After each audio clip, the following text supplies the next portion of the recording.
नमस्कार दोस्तों, स्वागत है आपका मोटिवेशन ज़रूरी है चैनल में।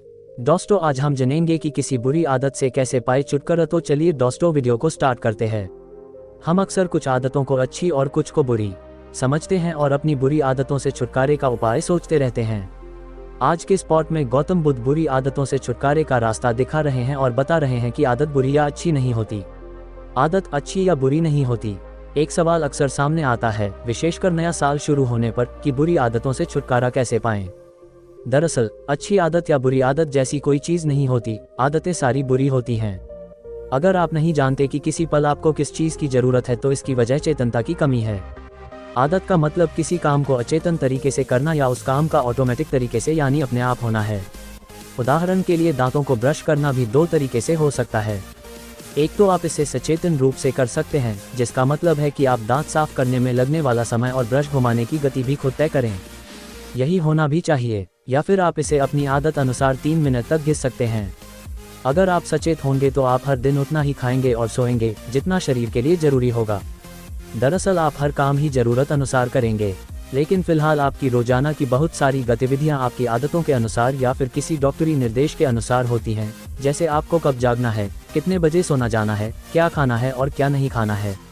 अगर सब कुछ किसी के निर्देश से ही तय हो रहा है तो यह अपने आप में एक तरह की दास्तां ही है, चाहे आदेश किसी डॉक्टर का हो या मालिक का। अगर आप नहीं जानते कि किसी पल आपको किस चीज़ की जरूरत है तो इसकी वजह चेतनता की कमी है। अचेतन होना आपका अपने प्रति अपराध है। आदतों को अच्छे या बुरे के श्रेणी में बांटना एक तरह से यह कहना है कि यह अच्छी अचेतनता है और यह बुरी अचेतनता। अगर आप किसी आदत को अच्छी आदत के तौर पर देखते हैं तो यह कुछ ऐसा ही है कि आप अच्छे मायनों में अचेतन हैं। इसका एक तरह से मतलब यह भी है कि आप अच्छे मायनों में मृत हैं। अगर आप अचेतन हैं तो यह आपका अपने प्रति अपराध है। अगर आप कुछ ऐसा करते हैं जो आपको लगता है कि मेरे चलते आध्यात्मिक है तो यह मेरे प्रति अपराध है। जीवंत होने और मृत होने में बुनियादी फर्क यही है, चेतन होना बनाम पूर्णतः अचेतन होना। आंशिक तौर पर अचेतन होने का मतलब है कि आंशिक तौर पर मृत होना। आप अपने भीतर किसी भी तरह की आदत बनने न दें। एकांतवास में जाने या किसी आध्यात्मिक स्थान पर रहने के पीछे बुनियादी सोच यही होती है कि एक ऐसा मददगार माहौल मिल जहां आप हर चीज से चेतन रूप से कर सकें। आपने रोजमर्रा की जिंदगी जीने के लिए कुछ कोशिश करके कई तरह की आदतों को विकसित कर लिया है। जब आप किसी आध्यात्मिक स्थान पर आते हैं तो आपको चाहिए कि आप अपने शरीर, अपने मन, अपनी भावनाओं और ऊर्जा से जुड़ी जरूरतों पर ध्यान दें। आपको सचेतन रूप से इस पर गौर करना होगा कि यह जीवन स्वाभाविक रूप से क्या चाहता है। अगर आप अचेतन हैं तो यह आपका अपने प्रति अपराध है। अगर आप कुछ ऐसा करते हैं जो आपको लगता है कि मेरे चलते आध्यात्मिक है तो यह मेरे प्रति अपराध है। फिर तो बेहतर होगा कि आप उसे करें ही नहीं। अचेतनता नहीं है, उस पर काम मत करें। अगर आप आदतों से छुटकारा पाना चाहते हैं तो यह मत सोचिए कि आपको अचेतनता से निजात पानी होगी। का मतलब है किसी चीज का अभाव। चेतनता है। अगर आप सचेत हो गए तो फिर आपको अचेतन आदतों से लड़ने की जरूरत नहीं है। इसलिए आपको बस चेतन होने की दिशा में काम करने की जरूरत है। अचेतनता का मतलब है चेतनता का न होना। तो आप किसी ऐसी चीज से छुटकारा नहीं पा सकते जो मौजूद ही ना हो। इसे एक उदाहरण से समझते हैं। मान लीजिए कि एक कमरे में पूरी तरह अंधेरा है। उस कमरे से अंधेरे को बाहर निकालना अपने आप में एक पागलपन होगा।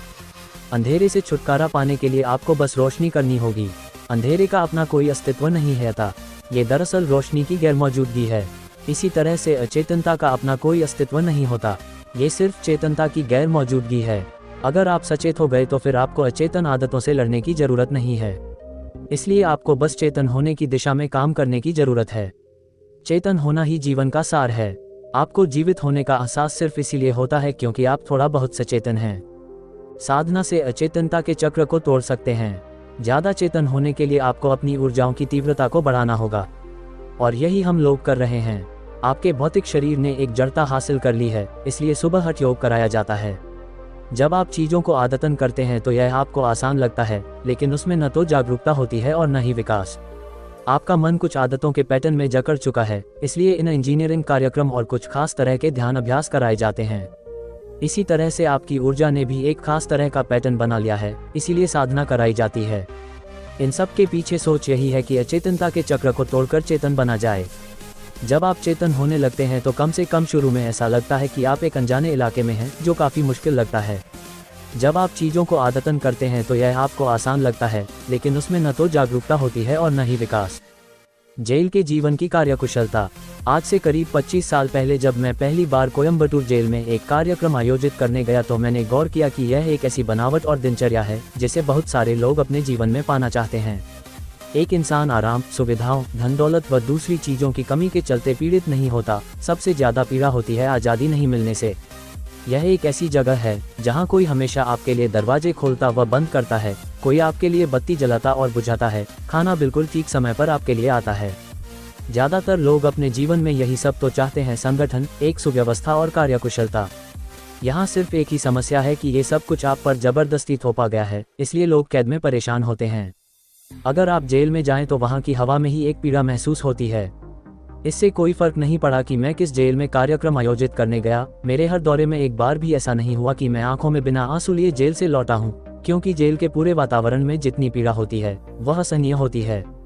एक इंसान आराम, सुविधाओं, धन दौलत व दूसरी चीजों की कमी के चलते पीड़ित नहीं होता। सबसे ज्यादा पीड़ा होती है आज़ादी नहीं मिलने से।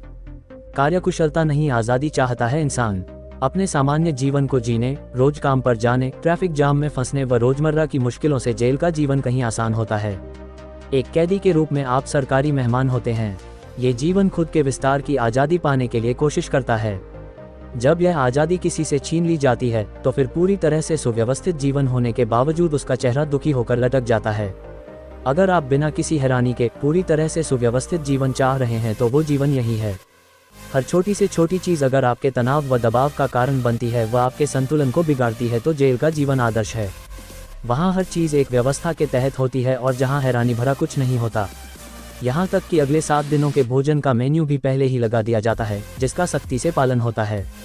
वे लोग मेन्यू से ज़्यादा या कम कुछ भी नहीं देते, सब कुछ योजनानुसार ही होता है।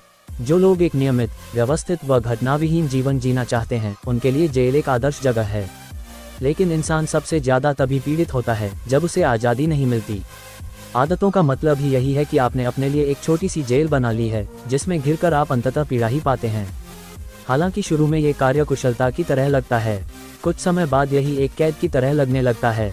एक जेल कई रूपों में कार्यकुशलता का शिखर होती है, लेकिन ये जीवन कार्यकुशलता को हासिल करने के लिए प्रयासरत नहीं रहता। ये जीवन खुद के विस्तार की आज़ादी पाने के लिए कोशिश करता है। जब यह आज़ादी किसी से छीन ली जाती है तो फिर पूरी तरह से सुव्यवस्थित जीवन होने के बावजूद उसका चेहरा दुखी होकर लटक जाता है। जंगल अव्यवस्थित होते हुए भी सक्षम है। इस बात से मुझे उस बातचीत की याद आ गई जो अमेरिका के उस जाने माने मैनेजमेंट एक्सपर्ट के साथ मेरी हुई थी। उनके मैनेजमेंट सिद्धांत कुछ जड़ व कठोर प्रक्रियाओं के आधार पर स्थापित थे। आदतों से छुटकारा पाने के लिए आपको सचेतन होना होगा। अगर आप ज़्यादा सचेत हो गए तो फिर आपके लिए आदत जैसी कोई चीज़ नहीं होगी। फिर आप वही करेंगे जो आपके लिए व आपके सामने आए किसी खास पल में बनी परिस्थिति के लिए सही होगा। कार्यकुशलता बढ़ाने के लिए अंत तक हर चीज़ सुव्यवस्थित तरीके से तय कर दी गई थी। यह मुझे अपने आप में एक कालकोठरी सा लगा। इसे एक अन्य उदाहरण से भी समझते हैं। एक ऐसा बगीचा है जो पूरा तरह से संवरा हुआ है और देखने में खूबसूरत भी लगता है, और दूसरी ओर जंगल भी हैं जो अपने आप में अव्यवस्थित लगते हैं। लेकिन अगर आप संवरे हुए बगीचे की 1 महीने देखभाल नहीं करेंगे तो ये बर्बाद हो जाएगा, जबकि जंगल पिछले लाखों साल से खुद को संभाले हुए हैं। जाहिर सी बात है कि जंगल अपेक्षाकृत ज़्यादा सुव्यवस्थित और सक्षम है। इसी उदाहरण को हम आगे ले चलते हैं। आत्मज्ञान पाने का मतलब इंसान का एक संवरे हुए बगीचे से जंगल के रूप में रूपांतरित होना है, जहां उसे खुद को टिकाए रहने के लिए किसी बाहरी मदद की जरूरत नहीं होती। किसी को पानी देने, बगीचे को खाद देने, पौधों को छांटने की जरूरत नहीं होती, जहां हर चीज़ अपने भीतर ही होती है। ये खुद अपने बल पर इसलिए टिकता है क्योंकि इसमें अव्यवस्था की सक्षमता होती है। हम किसी चीज़ को इसलिए अव्यवस्थित या अराजक कहते हैं क्योंकि यह हमारे तार्किक खांचे में फिट नहीं बैठती, लेकिन इसका यह मतलब नहीं है कि उसमें क्षमता की कमी है। आदत का मतलब है कि आप अपने ही तर्कों के दास हो चुके हैं और कुछ समय बाद यह ऑटोमेटिक व अचेतन पैटर्न बन जाता है। आदतों से छुटकारा पाने के लिए आपको सचेतन होना होगा। अगर आप ज़्यादा सचेत हो गए तो फिर आपके लिए आदत जैसी कोई चीज़ नहीं होगी। फिर आप वही करेंगे जो आपके लिए व आपके सामने आए किसी खास पल में बनी परिस्थिति के लिए सही होगा। इरादे करने भर से रूपांतरण नहीं होता, ये केवल चेतना आने के बाद ही होता है। दोस्तों, आप लोगों को ये वीडियो कैसा लगा? अगर ये वीडियो आप लोगों को अच्छा लगा होगा तो मेरे इस चैनल मोटिवेशन ज़रूरी है को सब्सक्राइब कर ले। तो चलिए दोस्तों, अब हम मिलते हैं किसी नेक्स्ट वीडियो में। तब तक के लिए अपना ख्याल रखना।